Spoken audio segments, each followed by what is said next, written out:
Phil Boerner interview, take one, marker.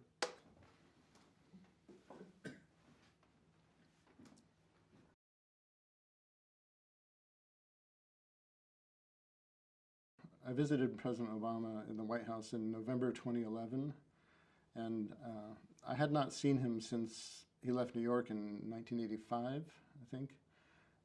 So we had corresponded, and we've got some of the, I've saved those letters, but I hadn't actually seen him in person since then. So, and as far as how it came about, I'm from Washington, D.C. I was born in Washington, D.C., so I come back here to visit family members.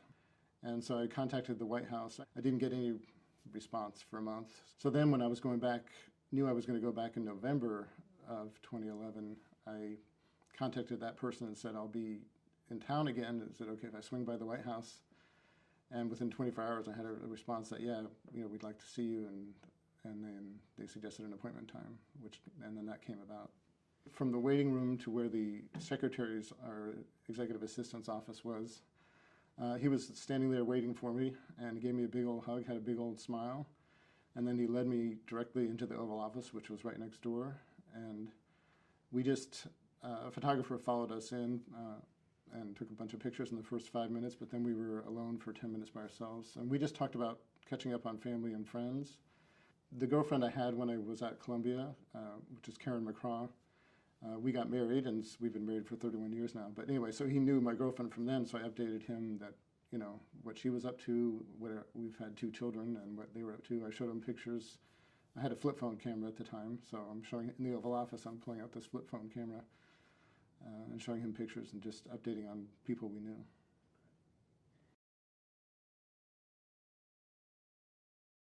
We both went to Occidental College in the fall of 1979 as freshmen, and we were in the same dormitory, which was Haines Hall, and we were in the Haines Annex. So more people had accepted admission than the college expected. So I think in that hallway, they were, out of 9 rooms, 7 of them were triples. They were supposed to be doubles. And our rooms were opposite each other. And so the rooms were so small that everyone congregated in the hallway and socialized that way. So that's how I got to meet him, was because his room was 10 feet across the hall from mine. And one of his roommates, Paul Carpenter, became very good friends with me, and so we would just have mutual friends in common. There were people from all different backgrounds, Middle Eastern, Black, Hispanic, white, different religions. It was a real melting pot, and it's kind of, what we hoped the world would be, I suppose you could say, and what Occidental, which was primarily not so multicultural at the time, but later became, I think. So it was a real melting pot of different people. And also, an important thing is there was a freshman dormitory where most freshmen went, but because we were kind of the overflow, we were in this dormitory with juniors and seniors and sophomores as well as freshmen. So it gave us a real mixture of people in the Haines Annex. My impression of him when we were in college was that he wanted to be a writer, and of course he did ultimately become a writer and have a bestseller, more than one, of course. But I think he was he took a writing class, I believe, at Occidental, at least one, and I was more keeping a diary and writing my own short stories. So I think both of us had that interest, I think, and we shared drafts of stories, more so later after Occidental College than at that time. If they were international students, they were from, say, Pakistan or different countries. We had a student from France.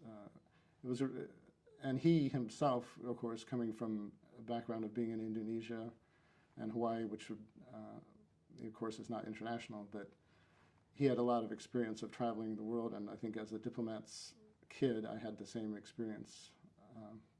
So whether it's rootlessness or something like that, I don't know, but we had at least the experience, because when I wasn't at Occidental, I would fly home to London for Christmas or for the summer break, and I worked at the embassy there, actually.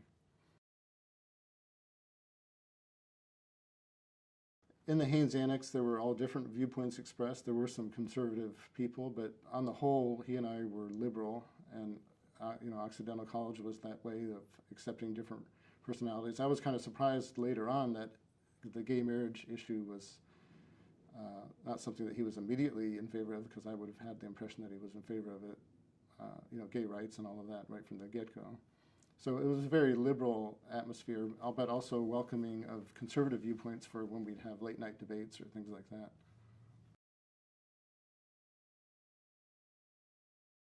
In February 1980, there was a rally out on the campus, which I took a few pictures of against the draft because it had been proposed. I think the slogan was, draft beer, not people. So it was definitely one of the issues that was being talked about on campus, of whether you should register or not, and where you should register. So if you were in a foreign country, that would be some place to register, because you figured it'd be harder for them to find you if you didn't want to serve. But I think it was just one of the many issues, along with Iran-Contra and the 1980 election and apartheid, of course, which was a huge issue that was being discussed on campus. So we definitely were aware of the proposed, bringing back the draft, which had been ended not that long prior to that. Well, in the late 70s, early 80s, and before and after that period, apartheid was a big issue for us culturally. It was in a lot of the music that we listened to, so Bob Marley and reggae music in general was something that brought that up. But it was in the news, and at Occidental College, there were student groups that were trying to get the college to divest from investing in South Africa, and there were both sides to that issue that were explored, because the companies that were operating in South Africa were also the ones that were providing jobs, to blacks in the country, so to some of them anyway. So it was definitely an issue in the news, and it wasn't all clear-cut that the U.S. should divest from companies in the United States, but it was something that we talked about all the time. And of course, famously at Occidental College, there was a rally, I think in 1981, in front of where the board was meeting, the trustees, and Barack Obama was the first speaker at that rally, and kind of a staged thing where he was carted off, supposedly by Afrikaners, I guess, to sort of symbolize what was going on in South Africa. But that rally probably had 200 or 300 people at it. It was a big deal on campus, and he was part of that and wanted to be a part of it. When Barack and I talked, and this wouldn't be just the two of us, but late night bull sessions, if you will, in the Haines Annex, there'd be lots of other people around, but it was mostly guys, and partying was going on at the time as well. But we talked about our classes, we talked about current events, we talked about sports, and then the issues in the news such as apartheid or Iran-Contra, or reinstating the draft, the election coming up. I think, I can't remember if that was the year John Anderson ran as an independent, but Ted Kennedy was running. And no one, of course, wanted Reagan and couldn't believe that someone so horrible as Reagan would actually be elected president, but it came to happen. But now we'd look back on that as glory times, I guess. When we talked, late at night in the Haines Annex, I think it was also, to some extent, what was our place in the world, or what did we want to become? Obviously, we were interested in becoming writers, but we did kind of start to begin the process of thinking about what we would want to become, and what role we could play, and what our values were. Of course, always when you're talking, late at night, it's about things like that, your values and beliefs. Well, when I first met Barack, it was fun to be around. It was fun. He was a good conversationalist, and I think, as far as values go, sure, we hashed out things like equal rights, or rights in South Africa, or gay rights, or just acceptance of all people. I think those were certainly part of our conversations. But it was current events, things like that, and sports, and what we were studying in our classes, which would also be philosophical issues. When Barack came to Occidental, I think he was fairly naive, so I believe that the ideas that he was introduced to at Occidental and through his classes and through late night bull sessions in the Haines Annex had a big impact on his development and thinking about the larger world. and perhaps eventually wanted to make an impact in it. I mean, we could see that he was a bright, charismatic person and that he would be successful at something. I didn't see him as being the first black president of the United States, but we could see that he was good looking, he was charismatic, he was very bright, and that he would be a success at something. So I think the transition, he was pretty naive, I think, when he first came to Occidental. At least that was my impression. And I, as the son of a diplomat, I had probably a little more sophistication at that point than he did. So I'm jumping ahead, but when we went to New York and shared an apartment, I remember the first time that I wrote the rent check, he was kind of looking over my shoulder, and the thought occurred to me, which might be wrong, that maybe he didn't know how to write a check, or that I'm sure he's very familiar with writing checks now, but so he was a little bit green, I think, when he first came to Oxy.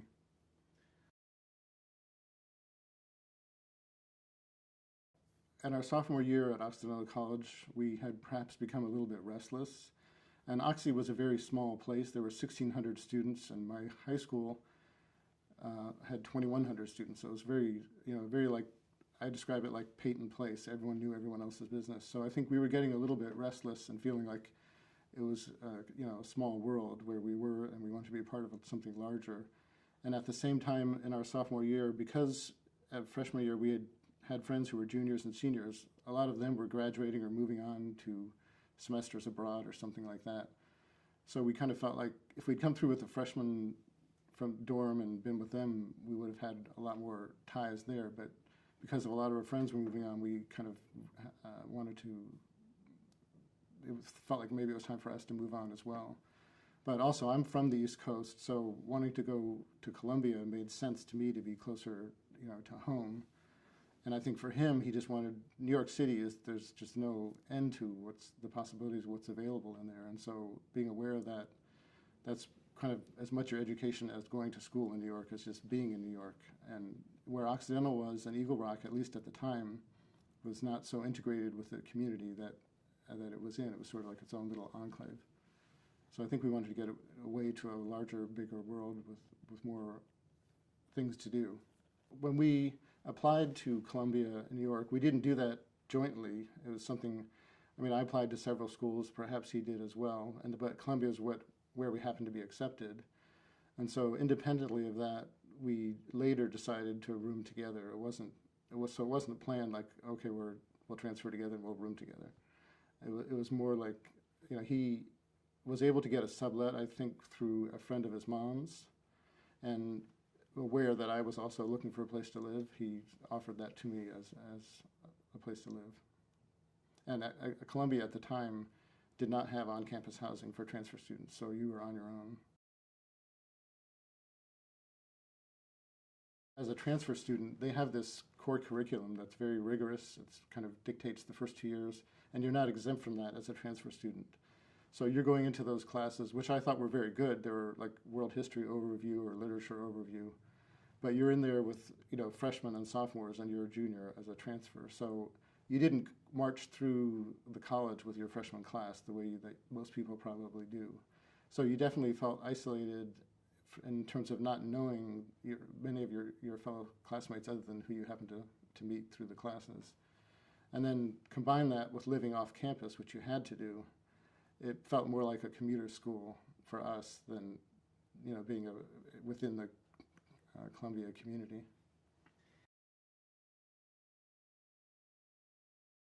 Let me read you from a letter from our friend Paul Carpenter that Paul wrote to me in that summer of '81. So Paul said, I'm afraid he meaning Obama, I'm afraid he may be hard to reach during the summer. He's leaving next Thursday for Indonesia and continuing westward from there through Pakistan, Paris, and London to New York. Knowing Obama, he will reach the shores of the Empire State at the last possible moment, if not later. In the summer of 1981, when I was still trying to figure out what my housing arrangement would be at Columbia, I corresponded with my girlfriend, Karen McCraw. And so this is a quote from one of the letters that I wrote to her. I now have an apartment in New York City. You'll be happy, I hope, to know. I'll be sharing it with Barry Obama, a friend of mine from Occidental College. He just transferred to Columbia, too. He's black and from Hawaii and has the typically Western casual outlook on life. I haven't seen the apartment yet. The rent is $180 a month for each of us. Barry and I shared the apartment in New York in the fall of 1981. He had gotten it through a sublet, and he was there first. I think he described in one of his books about sleeping in the alley that night because he couldn't get in. So he was already there by the time I arrived, and I don't remember if that was late August or early September. So I got there with my luggage, and the doorbell didn't work, and so I had to yell up to the, he had the window open. I had to yell up and say that I was here, and he could come down and let me in. So that apartment, that was one of the many issues we had with that apartment, was which I can describe later. But when I first got there, he was already there, and so I had to call up, and he had left a note, which I still have actually somewhere, saying "yell, I'm upstairs" or something like that on the door. So the apartment that Barack and I shared in the fall of '81 was on West 109th Street between Amsterdam and Columbus. I think the Con Ed building was right opposite, so that was what we had a view of. But it was kind of a rundown neighborhood. It wasn't great, and it was we were on the third floor, so we had to walk up. The apartment next door to us was burned out the whole time that we were there, so it was vacant. And you could, if you saw it from the outside, you'd see where the black smoke had been and so on. The apartment itself, it rarely had heat or hot water. And so when the heat was on, it didn't matter in August and September, but later when it got colder, when the heat was on, it would be on so hot we'd have to open all the windows, but most of the time it wasn't on. So we sat around, if we were in the apartment, with blankets or sleeping bags around us and studied. We didn't have a television or stereo, this was before computers. So we did a lot of our studying in the library at Columbia. And then as freshman students, there was a requirement at Columbia that you take, I think, a year of phys ed, which you got out of one semester if you passed the swimming test, which Barack and I both knew how to swim, so we got out of that. But that got us to the locker rooms at Columbia, and so we were able to shower there some of the time, since we didn't have hot water in our apartment, or at least very rarely. Barack came to New York, I think, for wanting to see part of the larger world, but I also think it was to distance himself from some of the partying that had been going on at Occidental College.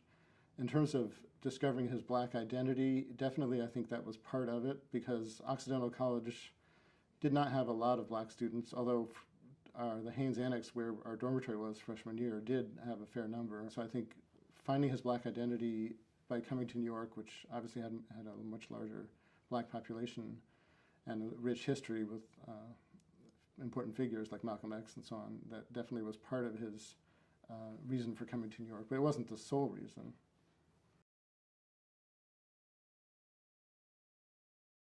Well, I guess I've read in the biographies that the years in New York were described as Obama's dark years, and I don't entirely agree with that, but I think to the extent that he was becoming more serious about life and cutting back on things like partying, that's true. And the situation that we were in as transfer students, we didn't really know a lot of other students. We weren't really integrated into the community, so it was definitely more of a time for him to focus on studies and becoming more serious. So in terms of it being a dark period, I would say that that's somewhat true, but it's not entirely true, because he's still socialized and things like that. When we were in New York, we were somewhat isolated from the main student body, so in terms of that aspect of it, you could describe it as monkish, because in the apartment that we were in, we couldn't really hang out if the weather was either too hot or too cold. So there would be a lot of time studying at the library. I think it was fairly typical to be in the library till midnight or something like that. In terms of the fasting, I think that was something that he did after the period when we were living together, but he was with Sohail over on the east side, and I think that might be something that he experimented with at that time, the fasting, or just, seeing what he could. He was also getting more physically fit, running around Central Park, things like that. So I think he was more concerned with his health than physical fitness. When Obama came to Occidental, he was already, physically the same person that we see today. I think he wasn't chubby or anything like that. So there was a fair amount of exercising at Occidental College, and that continued in New York. So I don't think that there was a radical physical change from Occidental to Columbia to the time afterwards.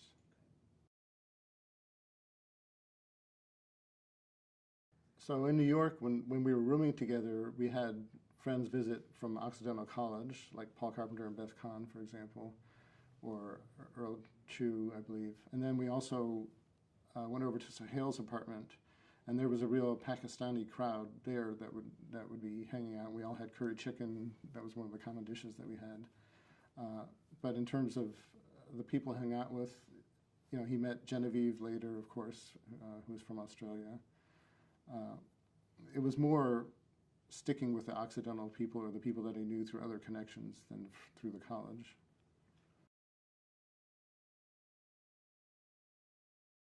Brock was always very self-confident. He, was fun to be around and easygoing and a good conversationalist. So I think he just had that aura around him, like a charisma or what have you, that he wanted to share his opinion, but not in a dominating way. He listened to all the opinions that we had that were offered during our late night bowl sessions, things like that. But he, was very charismatic and was very outgoing. And that, once you got to know him, I mean, he was reserved at first. I think once you got to know him, then he was more, ebullient. So Brock was someone who, while I said was charismatic and all of that, he also was, I think he compartmentalized. So there were things he shared with some people that he didn't share with others. For instance, I didn't know, like when his father died, I wasn't aware of that. He didn't share that with me. I don't think he shared it with Sohail either. And that's part of the chameleon-like way that he was at the time. And I think that reflected later when all the people of all different groups found something appealing in him. I think that was evident at the time as well. But he didn't, there's some things that I didn't know about that were probably important points in his life, but for whatever reason, he didn't share those with me, but he shared them with other people, and he shared things with me that he didn't with others. When Brock heard about his father's death, I think we weren't living together in the same apartment when that happened, but I didn't know anything about it at the time. He didn't share it. So, and that's also true when he was at Occidental College. I wasn't aware that he was being raised by white grandparents. So we kind of were living in the moment, and that was probably true about me as well. I wasn't sharing things about my past. We were just there and living in the moment. In Brock's book, Dreams from My Father, I think I wasn't in it at all. And that's also true of Paul Carpenter, that I thought was a very close friend of his. I think Brock tried to emphasize the black-white and finding his black identity in that book. And it definitely distorted things a little bit. There was a lot of accuracy in there, but there also were some things that were fictional in that book. So, Paul and I were were written out of it, if you will. It's been a while since I've read Dreams from My Father, but I think there was some stuff that wasn't accurate. I think he was trying to emphasize his finding his black identity, and so he would write out or exclude other things that didn't fit into that narrative.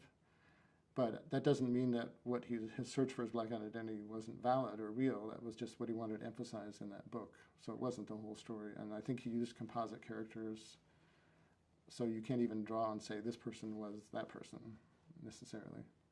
But he wasn't emphasizing the fact that he had white roommates in college, for example. When Brock and I were rooming together in the fall of '81, of course we made a lot of meals at home. It would be something as simple as rice and beans because we were trying to save money. So we didn't eat out a lot, but one of the places we ate out at was at Tom's Restaurant because I think it was for $1.99 you could get 2 eggs over easy and toast, something like that, and it was 10 blocks or so away. And later that became famous for Seinfeld episodes as a place to be, but we were hanging out there, in early '80s before that happened.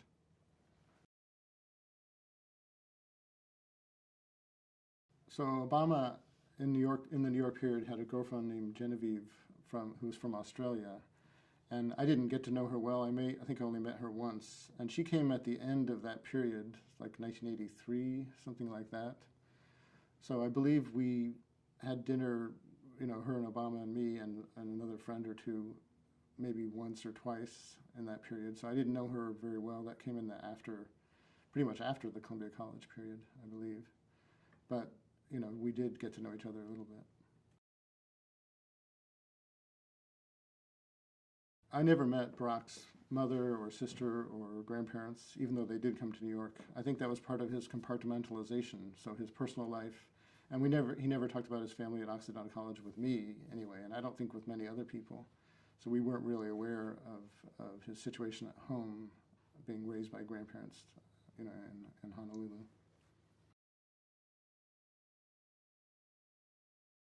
So when I was a student at Columbia, I took a semester off, and Barack continued to go to college. So he wrote me a letter in 1983, and so in that letter, he was describing what I'm missing out because I'm away with my girlfriend, who later became my wife. But anyway, so Barack writes about life at Columbia as long stretches of numbness punctuated with occasional insight. And he says, life rolls on, and I feel a growing competence and maturity while simultaneously noting that there isn't much place for such qualities in this mediocre but occasionally lovable society.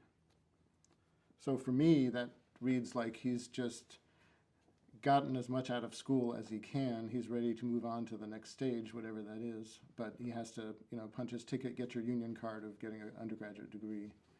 But he's ready to move on and be done with Columbia is how I interpret that. In the summer of 1983, I believe this is, but in the summer of 1983, Barack wrote me a postcard from Indonesia, and he you can tell from it that he's thinking about life, but he says, I'm sitting on the porch in my sarong, sipping strong coffee and drawing on a clove cigarette, watching the heavy dust close over the paddy terraces of Java. Very kicked back, so far away from the madness. I'm halfway through vacation, but still feel the tug of that tense existence. So to me, that sounds like he's thinking about what his next step is, what he's going to do. He's done with college, but he doesn't know what kind of a job he wants to do, and I think he goes on to Business International or something like that, which he finds unsatisfying, but feels like he has to do something for a few years. So in 1985, Barack had moved to Chicago, and I was still living in New York, working at Firehouse Magazine, as it happens. Anyway, so he wrote me a letter about his first impressions of Chicago and what he was up to. And one of the things I did when I was younger was write a lot of letters. My grandparents always said, if you want to get letters, you got to write letters. So I wrote lots of letters to lots of people. And so he wrote back this really long letter. It was like 3 pages on legal-sized paper. And it gives some first impressions of Chicago, which I found pretty interesting. And so one of the things that he said in that letter, Chicago's South Side is a city of neighborhoods, and to much greater degree than New York, the various tribes remain discreet within their own turf. You go 10 miles in any direction and will not see a single white face. So after the time when Barack had moved to Chicago and I was still in New York, he wrote me about what his activities typically were. So on November 20th, he wrote, since I often work at night, I usually reserve the mornings to myself for running, reading, and writing. I live in mortal fear of Chicago winters. He hadn't been through the first winter yet. I often feel impotent to initiate anything with major impact. After 1987, I'll have to make a judgment as to whether I've got the patience and determination necessary for this kind of work.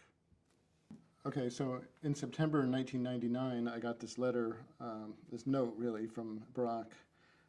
Phil, great to hear from you. Main news, Michelle and I have a beautiful baby daughter, Malia, 1 year old. 2, I'm running for Congress. Life is hectic, but good. So I think this letter captures, a critical moment in his life when he's getting into politics. So he lost a House race to Bobby Rush, which may have been the best thing that ever happened to him, because just by chance, one of the times when I was coming to Washington with my family, and we said, okay, let's do the traditional thing. We contacted our congressperson, Doris Matsui, and take us to go see Congress. And so we went to Congress, and Bobby Rush happened to be speaking on the floor at the time about renaming some post office. And so it occurred to me, like, if Barack had won that election, he would be in Congress talking about renaming a post office in Chicago. And so it was one of the best things that ever happened to him. So he says, I'm running for Congress. But in this letter, it does show that he's getting into politics, and we know how that went eventually. So I think that, captures an important point in his life. In April 1994, I got this note from Barack addressed to me and my wife, Karen. Terrific to hear from you, and I'll just show you what it looks like on the front. And I had our daughter had been born, so that's why he sent this card. So Phil and Karen, terrific to hear from you, and what wonderful news. I'm sure Laura Allison is a lovely child. I'm assuming she takes after you, Karen, and that the lack of sleep isn't too tough on the two of you. I must say that I'm thinking about a family of my own. In fact, I'm more than halfway there since I got married last year to Michelle, picture enclosed. Other news, I'm a practicing lawyer in Chicago, mostly civil rights cases. I teach a course at the University of Chicago Law School, and I'm finishing up a book that will hopefully be published next year. I hear from Ahmad from time to time. He seems to be doing fine in Pakistan. Haven't heard from Carpenter since a visit with him and Beth while I was at Harvard. I still have the nicotine habit, but Michelle has made me promise to quit as soon as the book is done. Otherwise, no babies. Hope all three of you have a fine summer and look forward to hearing from you soon. So I think that captures, a point of his life where he's working on this book that, later became a bestseller. And then in November 20th, 1985, Barack wrote this long letter, 3 pages on legal-sized paper, and it gives his first impressions of Chicago, which I think is pretty interesting. We talked about this, an excerpt from that later. But he also talks about, I'll be trying to bring together a group of welfare mothers at 15, grandmothers at 30, great-grandmothers at 45, trying to help them win better job training and daycare facilities from the state. In either situation, I walk into a room and make promises I hope they can help me keep. They generally trust me. So I found it interesting that he used the word hope there, which later became a campaign slogan. And then he signs his letters, Love, Barack. And then there's a PPS. I work with churches a lot in the black community, which may explain the context of the story. So he had enclosed a short story, which I no longer have, but I imagine I marked up my comments on how it could be improved and sent it back to him. Unfortunately, I didn't photocopy it, but wasn't thinking he'd become president necessarily. But anyway, so it mentions his working with the black churches and mentions love and hope, which I think are important campaign slogans and promises of his later, and which he did provide to the country.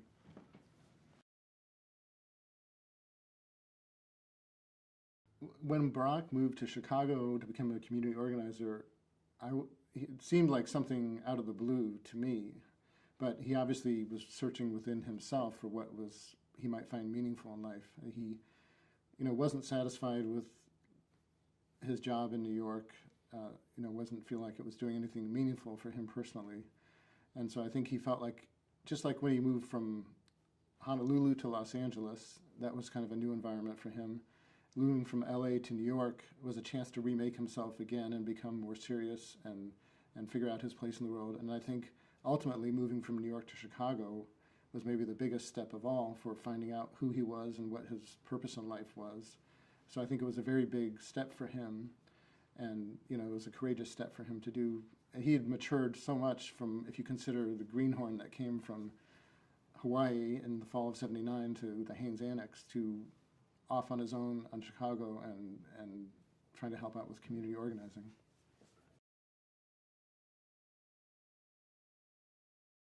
So when Barack became known as a politician, of course I had read Dreams from My Father when it came out, and sort of he became a little bit of a celebrity from that, although I think the book only sold a few thousand copies or something initially.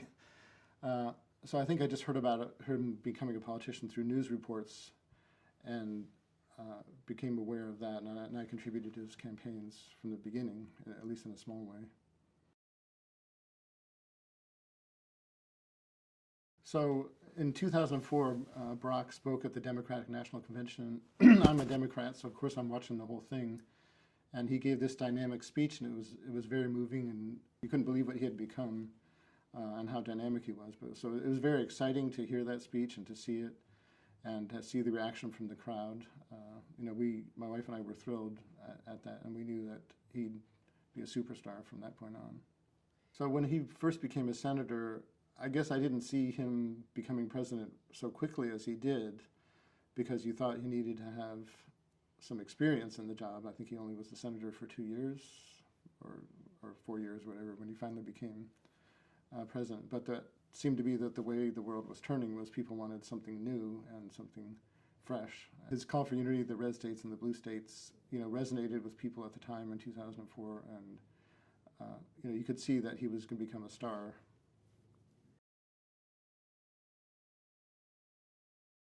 Brock was someone, even going back to his Occidental days, that was a bit of a chameleon, and I think everyone seemed to see something that they liked in him from their own experience. So, for instance, when we were at Columbia, we went to the Catskills one summer where my grandparents had a farmhouse, and we went around to visit the various neighbors, and he seemed to get along with everybody and fit in. So I think it's just part of his natural character to fit in, and people find that appealing to him. And so he wasn't emphasizing one aspect of himself over another, but it's kind of the thing where you see in him what you want to see. For whatever reason, he was able to embody that.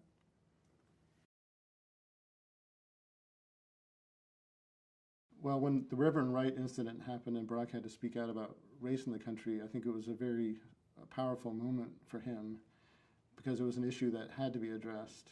But it also was explaining what was going on in the black community and the importance of the black churches and how they felt, they were being treated in the city. So, it was a very powerful moment. When Brock became president, all of us that knew him from way back when were very proud, and I think he had a number of accomplishments, but I think he was also held back because there was a bunch of resistance from the Republican side.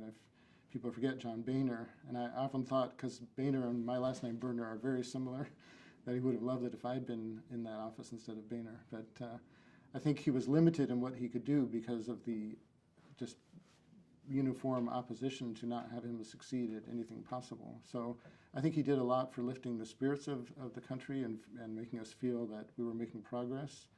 But in terms of some of the actual accomplishments that he would have liked to have done, he was held back. But the first 2 years, he was able to get the health care, Obamacare, the Affordable Care Act passed through, and that was a huge accomplishment. I know there's people that are disappointed that he couldn't do more, but you can't do everything, and you can't satisfy everybody. And he felt that getting health care to 30 million more people was very important, and I would agree with that as well. So you kind of have to pick and choose your battles.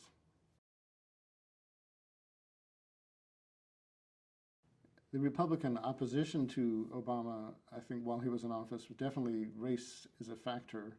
I mean, I have friends today who are Trump supporters, but I can hear the underlying, racial tone. I think the election of Trump afterwards was a reaction to having the first black president. So I think race was definitely part of the reason why he was opposed on so many things. I think if it had been Joe Biden proposing those things, some of them would have been passed, or he would have had a Supreme Court nominee approve things like that.